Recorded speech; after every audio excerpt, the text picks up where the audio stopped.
अल्हम्दुलिल्लाहि रब्बिल आलमीन अस्सलातु वस्सलामु अला रसूलिहिल करीम। अस्सलामु अलैकुम नाज़रीन इकराम। कानून निकाह के तहत आज हम उसका हिस्से सुवम कवर कर रहे हैं। थीम है मवाने निकाह, यानी ऐसे असबाब जो निकाह से रोकते हैं। मवाने निकाह से रिलेटेड जो टॉपिक्स हम कवर करने वाले हैं इस वीडियो में वो इस तरह से हैं।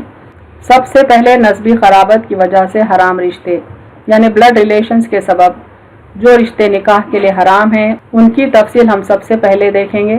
उसके बाद ससुराली खराबत, जिसको मुसाहिरत भी कहते हैं, उसकी वजह से हराम रिश्तों की तफसील देखते हैं।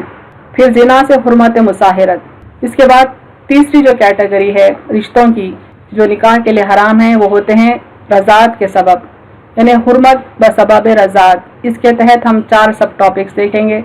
मुद्दत रज़ात, दूध की मिकदार, रज़ात से हराम होने वाले रिश्ते, रज़ात का सबूत, और सबसे आखिर में देखेंगे आर्जी हुर्मत के असबाब, यानी निकाह के लिए जो रिश्ते हराम होते हैं वो हुर्मत 2 किस्म की होती है। एक परमानेंट प्रोहिबिशन, जिसको एब्सोल्यूट प्रोहिबिशन भी कहते हैं, ऐसे रिश्ते जो हमेशा के लिए हराम है। और दूसरी जो हुर्मत है वो आर्जी हुर्मत है, यानी टेम्पररी बाज रिश्ते हराम होते हैं। उनकी तफसील हम सबसे आखिर में देखेंगे। मवाने निकाह की हम तफसील देखते हैं। निकाह सही होने के लिए जरूरी शर्त यह है कि मर्द और औरत के दरमियान कोई ऐसा सबब ना पाया जाए जिसकी वजह से शरीयत हमेशा के लिए या आर्जी तौर पर उन दोनों के दरमियान निकाह को हराम करार देती हो। यानी निकाह को वैलिड करार देने के लिए ये जरूरी है कि मर्द और औरत के बीच कोई ऐसी वजह ना हो जिसके सबब इस्लामी शरिया उनके बीच निकाह को या तो परमानेंटली हराम करार देता है या टेम्पररीली हराम करार देता है। जिन असबाब के तहत रिश्ते निकाह हराम होता है वो अपनी नौयत के एतबार से 2 किस्म के होते हैं। यानी निकाह की जो हुर्मत है वो क्लासीफाई की गई है 2 किस्मों में। एक वो कि जिनसे हमेशा के लिए निकाह हराम होता है, इसे फिक़्ह के इस्तिलाह में हुर्मत मोबिदा से ताबीर करते हैं। यानी निकाह के लिए ऐसी हुर्मत जो हमेशा के लिए है, अबदी है, उसको हुर्मत मोबिदा कहते हैं। दूसरे वो जिनसे आर्जी तौर पर निकाह हराम होता है, इसे फिक़्ह के इस्तिलाह में हुर्मत मौक़िफ़ा कहा जाता है। यानी दूसरी जो किस्म की हुर्मत है वो आर्जी है, टेम्पररी है, और फिक़्ह की टर्मिनोलॉजी में उसको हुर्मत मौक़िफ़ा कहा जाता है, चूँकि ये एक वक्त के बाद मौक़ूफ़ हो सकती है, यानी वो रीज़न ख़त्म हो सकती है जिससे निकाह हराम था।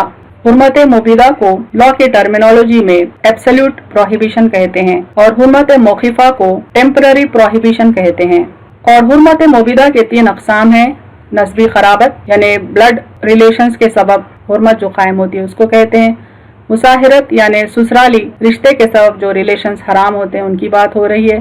और रज़ात यानी फोस्टरेज, यानी दूध की बुनियाद पर पैदा होने वाले रिश्ते, यानी फोस्टरेज के सबब बिल्ड होने वाले रिलेशंस को कहते हैं।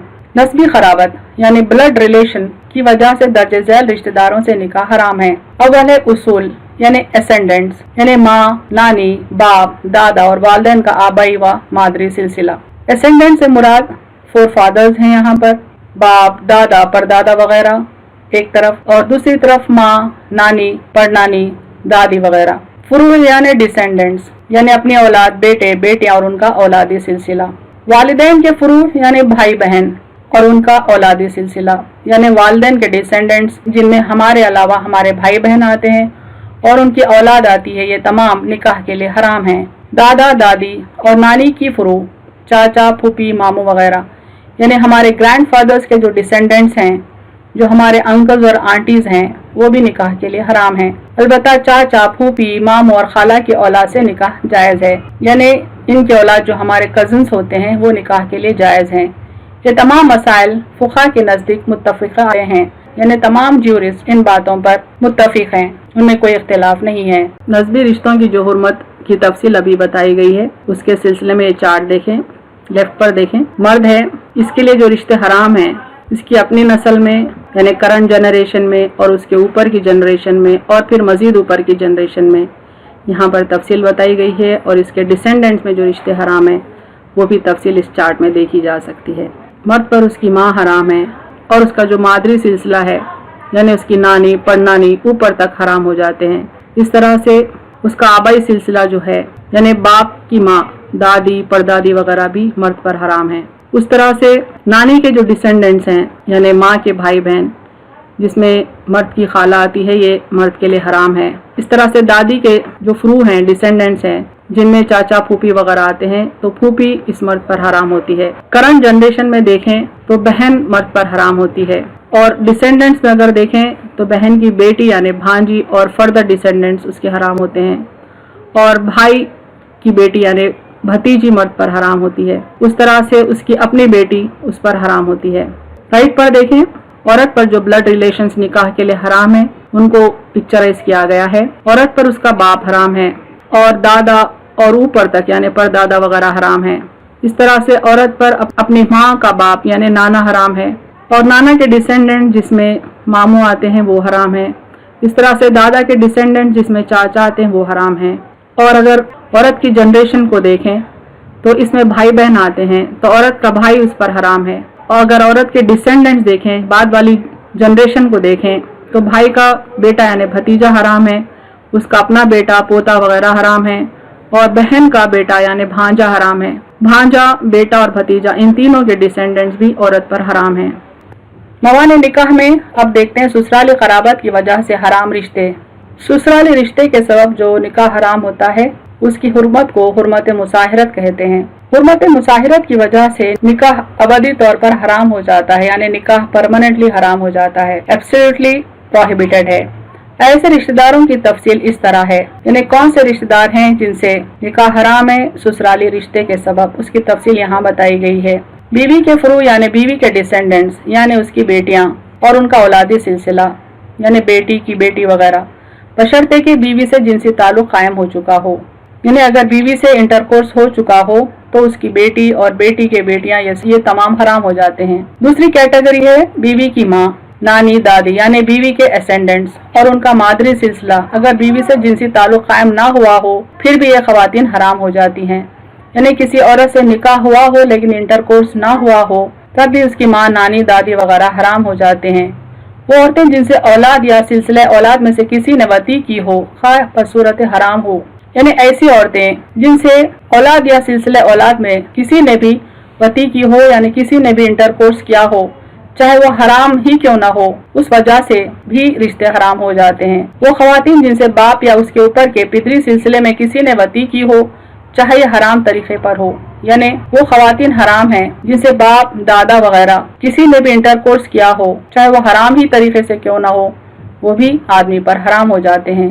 अपने उसूल यानी एसेंडेंट्स यानी बाप, दादा वगैरह की बीवियां और अपने फुरू यानी बेटे, पोते वगैरह की बीवियां, ये सब महज अक्ते निकाही की वजह से हराम हो जाती हैं, खा वती की नौबत ना आई हो। यानी आदमी के एसेंडेंट्स जैसे बाप, दादा वगैरह हैं, उनकी बीवियां या डिसेंडेंट्स की बीवियां यानी बेटे पोते की बीवियां हों, ये तमाम के तमाम अक्द निकाह के लिए आदमी पर हराम हैं, चाहे उनसे इंटरकोर्स किया गया हो या ना किया गया हो। ससुराली रिश्तों की हुर्मत जो अभी बयान की गई है उसको यहाँ पर पिक्चराइज किया गया है, इसको हुर्मत मुसाहिरत भी कहते हैं। लेफ्ट पर देखें, यहाँ पर मर्द है, इस पर कौन से ससुराली रिश्ते हराम है वो बताए गए हैं। बीवी की माँ हराम है, इस तरह से ऊपर तक यानी बीवी की नानी, परनानी वगैरह हराम है, और बीवी के बाप की माँ यानी बीवी की दादी हराम है, और इस तरह से परदादी वगैरह ऊपर तक हराम है। और अगर दादी के डिसेंडेंट्स में देखें तो बीवी की फूफी हराम है, और इस तरह से बीवी की नानी के डिसेंडेंट्स देखें तो बीवी की खाला हराम है। अगर इस आदमी की करंट जनरेशन देखें तो बीवी के भाई बहन वगैरह आते हैं, तो बीवी की बहन मर्द पर हराम है। और अगर मर्द के बाद वाली जनरेशन को देखें तो बेटे की बीवी मर्द पर हराम है, बीवी की बेटी मर्द पर हराम है, यानी बीवी के दूसरे शौहर की अगर बेटी है तो वो मर्द पर हराम है अगर मर्द का इंटरकोर्स बीवी से हो चुका हो तो। इस तरह से बीवी की भांजी भी मर्द पर हराम है, और बीवी की भतीजी भी मर्द पर हराम है। अगर गौर से देखें तो यहाँ पर हमने 5 खवातीन को बैक साइड में रेड सर्कल किया है। इससे मुराद ये है कि यह हुर्मत टेम्पररी है, हुर्मत मौखिफा है कि बीवी और ये पर्टिकुलर खवातीन में से कोई एक भी बैक वक्त निकाह में नहीं आ सकती हैं। मिसाल के तौर पर बीवी और बीवी की बहन बैक वक्त निकाह में नहीं रह सकती, लेकिन बीवी का इंतकाल हो चुका हो या किसी वजह से लीगल सेपरेशन हो चुका हो तो बीवी की बहन से निकाह किया जा सकता है। इसी तरह बीवी और उसकी खाला बैक वक्त निकाह में नहीं आ सकती। बीवी और बीवी की फूफी, बीवी और बीवी की भतीजी या बीवी और उसकी भांजी वगैरह बैक वक्त निकाह में नहीं आ सकते हैं। राइट साइड का चार्ट देखें। औरत के ऊपर कौन से ससुराली रिश्तेदार हराम हैं। शौहर का बाप औरत पर हराम है, जिस तरह से उसका दादा परदादा ऊपर तक हराम है, और शौहर की माँ का बाप यानी शौहर का नाना परनाना ऊपर तक इस खातून के लिए हराम है। इस तरह से शौहर के नाना के डिसेंडेंट्स यानी शौहर का मामू औरत पर हराम है, और दादा के डिसेंडेंट्स देखें तो शौहर का चचा भी औरत पर हराम है। अगर औरत के बाद वाली जनरेशन को देखें तो बेटी का शौहर औरत पर हराम है, और शौहर का बेटा भी औरत पर हराम है, यानी शौहर का कोई दूसरी बीवी से बेटा हो तो इस पर्टिकुलर औरत पर हराम है। इस तरह से इनके फर्दर डिसेंडेंट्स भी इस औरत पर हराम है। जिना से हुर्मत मुसाहिरत, यानी सिर्फ ससुराली रिश्ते कायम होने से ही निकाह की हुर्मत कायम नहीं होती, बल्कि जिना के सबब भी कई लोग निकाह के लिए हराम हो जाते हैं। किसी औरत से वती की 3 सूरतें हो सकती हैं, यानी किसी औरत से इंटरकोर्स का ताल्लुक कायम करने की 3 सूरतें हो सकती हैं। अवल ये कि उस औरत से वती करना हलाल हो, यानी शौहर व बीवी हो। इससे बिल इत्तेफाक हुर्मत मुसाहिरत पैदा हो जाती है, यानी निकाह के बाद वो शौहर और बीवी के रिश्ते में जुड़ चुके हों तो जाहिर सी बात है कि ससुराली रिश्ते जिनकी तफसील बताई गई है उनमें हुर्मत मुसाहिरत पैदा हो जाती है। दूसरी सूरत यह है कि वती तो हराम हो यानी नाजायज ताल्लुक हो, लेकिन बासे गुनाह न हो, यानी शुबह की बिना पर वती की गई हो, इससे भी हुर्मत मुसाहिरत साबित हो जाती है। यानी किसी ने गलती से किसी औरत से इंटरकोर्स कर लिया हो, यानी ना जानते हुए अननोइंगली, जिसके सबब गुनाह तो नहीं होगा लेकिन वो तमाम रिश्ते हराम हो जाएंगे जो हुर्मत मुसाहिरत से साबित हैं। अइमाए अरबा इस मसले पर भी मुत्तफिक है, यानी चारों इमाम इन बातों से मुत्तफिक हैं। तीसरी सूरत जिना की है। हनफिया के नजदीक यानी अहनाफ के नजदीक जिना से भी हुर्मत मुसाहिरत साबित हो जाती है, यानी बीवी के जो रिश्तेदार शौहर के लिए और शौहर के जो रिश्तेदार बीवी के लिए हराम हैं, वही रिश्तेदार जानी और जानिया के लिए भी हराम हो जाते हैं। यानी कोई आदमी किसी औरत से जिना करता है तो उसकी बेटी भी उस आदमी से निकाह नहीं कर सकती, और न ही वो आदमी उस जानी औरत की माँ से निकाह कर सकता है, जिससे कि कोई आदमी अपनी बीवी की माँ से और बेटी से निकाह नहीं कर सकता। इस तरह से जिना से भी वो तमाम रिश्ते हराम हो जाते हैं जो मुसाहिरत की हुर्मत से होते हैं। शवाफे यानी इमाम शाफई की तालीमात की इत्तिबा करने वालों के नजदीक जिना की वजह से हुर्मत मुसाहिरत साबित नहीं होती। इमाम मालिक के 2 अक़वाल हैं। राइज कौल के मुताबिक उनकी राय इमाम शाफई के मुताबिक है, यानी इमाम शाफी और इमाम मालिक दोनों का कौल एक है। हनाबिला की राय हनफिया के मुताबिक है, यानी इमाम हम्बल की राय इमाम अबू हनीफा के मुताबिक है। यानी जिना से मुसाहिरत साबित हो जाती है। जो रिश्तेदार शौहर के लिए और शौहर के जो रिश्तेदार बीवी के लिए हराम हो जाते हैं वही जिना करने वाले मर्द और औरत के लिए भी हराम हो जाते हैं। अब देखते हैं हुर्मत बसबब रज़ाअत, यानी रज़ाअत के सबब कौन से रिश्ते निकाह के लिए हराम हो जाते हैं। हुर्मत बसबब रज़ाअत समझने से पहले ये देखें कि मुद्दत रज़ाअत कितनी होनी चाहिए जिसके सबब रज़ाअत का रिश्ता कायम होता है। रसूलुल्लाह सल्लल्लाहु अलैहि वसल्लम ने फरमाया जो रिश्ते नस्ब की वजह से यानी ब्लड रिलेशन की वजह से निकाह के लिए हराम होते हैं वो रज़ाअत यानी दूध पिलाने की वजह से भी हराम हो जाते हैं। हुर्मत रज़ाअत साबित होने के लिए ज़रूरी है कि बच्चे ने खास मुद्दत के अंदर दूध पिया हो, यानी बच्चे की एज भी नोन हो। एक लिमिटेड एज में अगर उसने किसी खातून का दूध पिया हो तो वो बच्चा रज़ाई बेटा कहलाएगा। इसी तरह से कोई बच्ची एक मखसूस उम्र में या उससे पहले किसी खातून का दूध पीती हो तो वो रज़ाई बेटी कहलाएगी। हनफिया के राइज कौल के मुताबिक ये मुद्दत 2.5 साल है। 2.5 साल से ज्यादा उम्र का बच्चा दूध पी ले तो हुर्मत साबित नहीं होगी। मालिकिया का मसलक इमाम अबू हनीफा के कौल के मुताबिक है, यानी इमाम मालिक इस बात से मुत्तफिक हैं कि बच्चे की उम्र 2.5 साल से ज्यादा ना हो। अगर 2.5 साल से कम उम्र में वो किसी खातून का दूध पीता है तो रज़ाई रिश्ता कायम होगा, वरना नहीं। दूध की मिकदार की तफसील देखें। हनफिया और मालिकिया के नजदीक हुर्मत रज़ाअत साबित होने के लिए दूध की मामूली मिकदार का पीना काफी है जो मैदे तक पहुंच जाए, क्योंकि कुरान व अहादीस में जहां रज़ाअत का जिक्र है वहां बगैर किसी तहदीद के मुतल्लक़न रज़ाअत को बाअस हुर्मत करार दिया गया है। चूँकि कुरान व अहादीस में ये क्लियर अल्फाज में दिया गया है कि दूध पीने से रज़ाई रिश्ता कायम हो जाता है, वहाँ पर दूध की मिकदार की कोई तफसील नहीं है, लिहाजा मुतल्लक़न रज़ाअत का रिश्ता कायम हो जाता है, दूध की मामूली मिकदार ही क्यों न हो। शवाफे और हनाबिला यानी इमाम शाफई और इमाम हम्बल के नजदीक 5 दफा दूध पिलाने से हुर्मत साबित होगी, और 5 दफा से 5 घूंट मुराद नहीं है, बल्कि जब औरत दूध पिलाना शुरू करे और बच्चा आसूदा होकर छाती से अलग हो जाए تو یہ ایک دفعہ ہوا، اس طرح 5 مرتبہ ہونا چاہیے۔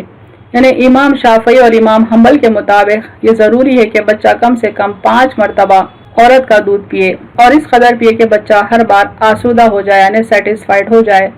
امام ابو یوسف، امام محمد، امام شافعی اور امام احمد کے نزدیک یہ مدت 2 سال ہے، یعنی بچے کی عمر زیادہ سے زیادہ 2 سال ہونی چاہیے رضاعت کے رشتے کو قائم کرنے کے لیے۔ رضاعت سے حرام ہونے والے رشتے کون سے ہیں اس کی ہم تفصیل دیکھتے ہیں، یعنی وہ رشتے جو نکاح کے لیے حرام ہو جاتے ہیں رضاعت کے سبب۔ دودھ پینے کی وجہ سے جو رشتے حرام ہوتے ہیں وہ درج ذیل ہیں۔ جن صورتوں میں نسبی تعلق کی بنیاد پر نکاح حرام ہوتا ہے، ان سب صورتوں میں رشتہ رضاعت کی وجہ سے بھی نکاح حرام ہو جاتا ہے، البتہ چند صورتیں اس سے مستثنی ہیں۔ یعنی اگر کسی بچے نے کسی خاتون کا دودھ پیا ہو تو اس خاتون کے تمام بچے اس بچے کے بھائی بہن کہلائیں گے، وہ خاتون وہ بچے کی رضائی ماں ہوگی اور وہ خاتون کا شوہر رضائی باپ کہلائے گا۔ تو جس طرح سے بلڈ ریلیشنز میں نکاح حرام ہوتا ہے، اس طرح سے یہ فوسٹریج ریلیشنز میں بھی نکاح حرام ہو جائے گا، البتہ چند کیسز ایسے ہیں جو ایکسیپشنل ہیں۔ مزید یہ کہ دودھ پلانے والی دودھ پینے والے بچے کی ماں ہوگی، یعنی رضائی ماں ہوگی، اور اس کا شوہر جس کی وجہ سے دودھ اترا ہے دودھ پینے والے کا رضائی باپ ہوگا۔ دودھ پلانے والی کے اصول و فروع یعنی اس کے اسینڈنٹس اور اس کے ڈسینڈنٹس، اور اس کے شوہر کے اصول و فروع یعنی شوہر کے اسینڈنٹس اور ڈسینڈنٹس، خواہ دودھ پلانے والی کے بطن سے ہوں یا دوسری بیوی کے بطن سے، دودھ پینے والے پر اور اس کے فروع پر حرام ہوں گے۔ یعنی یہاں پر یہ بتایا جا رہا ہے کہ جس خاتون کا دودھ پیا گیا اس کے تمام اسینڈنٹس اور ڈسینڈنٹس دودھ پینے والے پر حرام ہو جائیں گے، اس طرح سے اس خاتون کے شوہر کے بھی تمام اسینڈنٹس اور ڈسینڈنٹس دودھ پینے والے کے لیے حرام ہو جائیں گے۔ اور صرف اتنا ہی نہیں بلکہ دودھ پلانے والی کے بطن سے اگر کوئی پیدا ہوا ہو یا اس کی کوئی سوکن ہے، اس کے بطن سے پیدا ہونے والے بچے بھی دودھ پینے والے بچے پر حرام ہوں گے نکاح کے سلسلے میں، یہاں تک کہ دودھ پینے والے بچے کے فروع یعنی اس کے ڈسینڈنٹس پر بھی یہ رشتے حرام ہوں گے۔ رضائی رشتوں کی جو تفصیل ہم نے ابھی بیان کی ہے اس کو یہاں پر چارٹ میں بتایا گیا ہے۔ یہ پہلا چارٹ ہے جس میں رضائی رشتوں کی حرمت بتائی گئی ہے، مزید تفصیل دوسرے ایک چارٹ میں بیان کی گئی ہے۔ یہاں دیکھیں یہ مرد ہے جس نے اپنے بچپن میں اس خاتون کا دودھ پیا ہے تو یہ رضائی ماں ہوگی۔ رضائی ماں مرد پر نکاح کے لیے حرام ہوگی، اس طرح سے رضائی نانی بھی حرام ہوگی، اور اوپر تک یعنی پر نانی وغیرہ بھی مرد پر حرام ہوتے ہیں۔ اور یہاں پر رضائی باپ ہے، اس کی ماں یعنی رضائی دادی بھی مرد پر حرام ہوتی ہے، پر دادی وغیرہ اوپر تک حرام ہوتے ہیں۔ اس طرح سے رضائی دادی کے ڈسینڈنٹس دیکھیں تو رضائی پھوپھی مرد پر حرام ہوتی ہے، اور رضائی نانی کے ڈسینڈنٹس دیکھیں تو رضائی خالہ بھی مرد پر حرام ہوتی ہے۔ اگر اس مرد کی کرنٹ جنریشن دیکھیں تو یہاں رضائی بھائی اور رضائی بہن ہے، تو رضائی بہن بھی مرد پر حرام ہوتی ہے، بلکہ رضائی بہن کی بیٹی یعنی رضائی بھانجی حرام ہوتی ہے، اور رضائی بھائی کی بیٹی یعنی رضائی بھتیجی بھی اس مرد پر حرام ہوتی ہے، بلکہ رضائی بھتیجی اور رضائی بھانجی کے ڈسینڈنٹس بھی مرد پر حرام ہوتے ہیں۔ یہاں پر رائٹ سائڈ کا چارٹ دیکھیں، یہ عورت ہے جس نے اپنے بچپن میں اس خاتون کا دودھ پیا ہے تو یہ رضائی ماں کہلائے گی، یہ رضائی باپ ہے۔ رضائی ماں کا باپ یعنی رضائی نانا بھی اس عورت پر نکاح کے لیے حرام ہوتا ہے۔ اس طرح سے رضائی باپ کا باپ یعنی رضائی دادا بھی اس عورت پر نکاح کے سلسلے میں حرام ہوتا ہے۔ اگر رضائی دادا کے ڈسینڈنٹس کو دیکھیں تو یہ رضائی چاچا ہے، یہ بھی اس خاتون پر حرام ہوتا ہے۔ اور یہاں پر دیکھیں رضائی نانا کے ڈسینڈنٹس میں تو رضائی ماموں بھی اس خاتون پر حرام ہوتا ہے۔ اگر اس کی کرنٹ جنریشن پر فوکس کریں تو یہ رضائی بہن ہے اور یہ رضائی بھائی ہے۔ رضائی بھائی بھی عورت پر حرام ہوتا ہے، بلکہ اس کا بیٹا یعنی رضائی بھتیجا بھی اس خاتون پر حرام ہوتا ہے۔ اور اس طرح سے رضائی بہن کا بیٹا یعنی رضائی بھانجا بھی اس عورت پر حرام ہوتا ہے، اور اتنا ہی نہیں بلکہ رضائی بھانجا اور رضائی بھتیجا اور ان کے ڈسینڈنٹس تک اس عورت پر حرام ہوتے ہیں۔ دودھ پلانے والی عورت پر دودھ پینے والی لڑکی کا شوہر نیز اس کے فروع حرام ہوں گے، یعنی رضائی ماں پر رضائی بیٹی کا شوہر یعنی داماد اور اس کے تمام ڈسینڈنٹس حرام ہوں گے۔ دودھ پلانے والی عورت کے اصول و فروع یعنی اسینڈنٹس اور ڈسینڈنٹس اس کے شوہر اور شوہر کے اصول و فروع پر دودھ پینے والے لڑکے کی بیوی نیز ان کے فروع حرام ہوں گے، یعنی جس عورت نے دودھ پلایا ہے اس کے تمام اسینڈنٹس اور ڈسینڈنٹس اور اس کے شوہر، یہاں تک کہ شوہر کے اسینڈنٹس اور ڈسینڈنٹس بھی دودھ پینے والے لڑکے کی بیوی، یہاں تک کہ اس کے ڈسینڈنٹس کے لیے بھی حرام ہوں گے۔ رضاعت میں اصول ملحوظ خاطر رہے کہ شیرخوار بچہ ہو یا بچی دودھ پلانے والی کے پورے خاندان پر حرام ہو جائے گی، مگر یہ حرمت صرف اس کی ذات تک محدود رہے گی، یعنی جس بچے نے یا بچی نے دودھ پیا ہو اس की हुर्मत दूध पिलाने वाले पूरे खानदान के लिए कायम हो जाएगी, मगर यह हुर्मत सिर्फ उसकी जात तक महदूद रहेगी। यानी जिस बच्चे ने दूध पिया है उसके जो दूसरे हकीकी भाई बहन हैं उनके लिए यह हुर्मत साबित न होगी, उसके दूसरे रिश्तेदारों तक मुतादी न होगी, यानी दूध पीने वाले के दूसरे जो रिश्तेदार हैं उन तक ये हुर्मत ना फैलेगी। चुनांचे शीरखार का भाई दूध पिलाने वाली पर या उसकी बहन दूध पिलाने वाले के शौहर पर या भाई पर हराम न होगी। यानी मिसाल के तौर पर अगर शीरखार यानी दूध पीने वाले बच्चे का कोई भाई है, उसके लिए दूध पिलाने वाली औरत या उसकी कोई बहन है वो हराम न होगी। इस तरह से दूध पीने वाली अगर कोई बच्ची हो तो उसका भाई ये खानदान पर हराम न होगा जिसने दूध पिलाया, लेकिन दूध पिलाने वाली के रिश्तेदारों की तरफ से हुर्मत मुतअद्दी फैलने वाली हो जाती है। यानी जो बच्चे ने दूध पिया है उसके लिए तमाम खानदान की हुर्मत कायम रहती है जिस खानदान ने दूध पिलाया। चुनांचे दूध पिलाने वाली औरत के बाल बच्चे, शौहर ने खुद उस औरत के भाई बहन शीरख्वार पर हराम हो जाएंगे। रज़ाई रिश्तों की जो तफसील हमने अभी पढ़ी है उसको यहाँ पर हम रज़ाई रिश्तों के सिलसिले में सेकेंड चार्ट में बता रहे हैं। लेफ्ट पर देखें, ये दूध पीने वाला मर्द है, यानी बचपन में इस मर्द ने इस खातून का दूध पिया था तो ये रज़ाई माँ है इस मर्द की और ये रज़ाई बाप है। मजीद उसकी बीवी पर उसकी रज़ात के सिलसिले में जो रिश्ते हराम होते हैं वो यहाँ बताए गए हैं। उस मर्द की बीवी पर उस मर्द का रज़ाई बाप हराम है, रज़ाई नाना हराम है, रज़ाई दादा और इनके ऊपर तक के सिलसिले हराम है। यहाँ तक कि रज़ाई चाचा और रज़ाई मामो भी उस मर्द की बीवी पर हराम है। दूध पीने वाले मर्द की बीवी और उनके फरूग रज़ाई बाप पर हराम है। यानी सिर्फ ये रज़ाई बाप पर उसकी बीवी ही हराम नहीं है बल्कि इसके जो डिसेंडेंट्स हैं वो भी रज़ाई बाप पर, बल्कि ये तमाम रज़ाई रिश्ते जो बयान किए गए हैं इधर ऊपर वो तमाम के तमाम बीवी के डिसेंडेंट्स के लिए हराम है।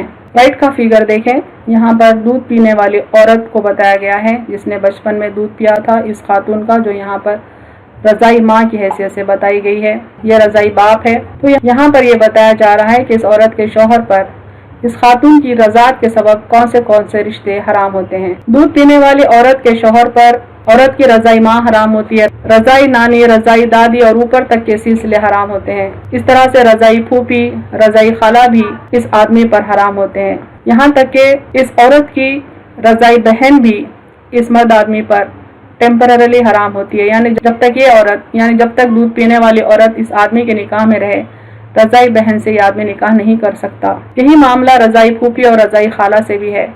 यानी जब तक ये बीवी निकाह में रहेगी, रज़ाई खाला और रज़ाई फूफी से भी ये आदमी निकाह नहीं कर सकता। यानी इनसे जो निकाह की हुर्मत है वो टेम्पररी है। रज़ाई दादी, रज़ाई नानी और रज़ाई माँ से जो हुर्मत है वो परमानेंट है।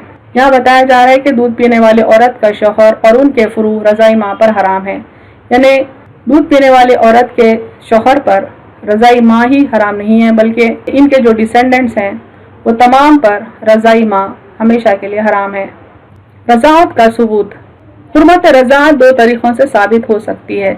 यानी रज़ात का रिश्ता कैसे साबित हो इसकी तफसील देखते हैं।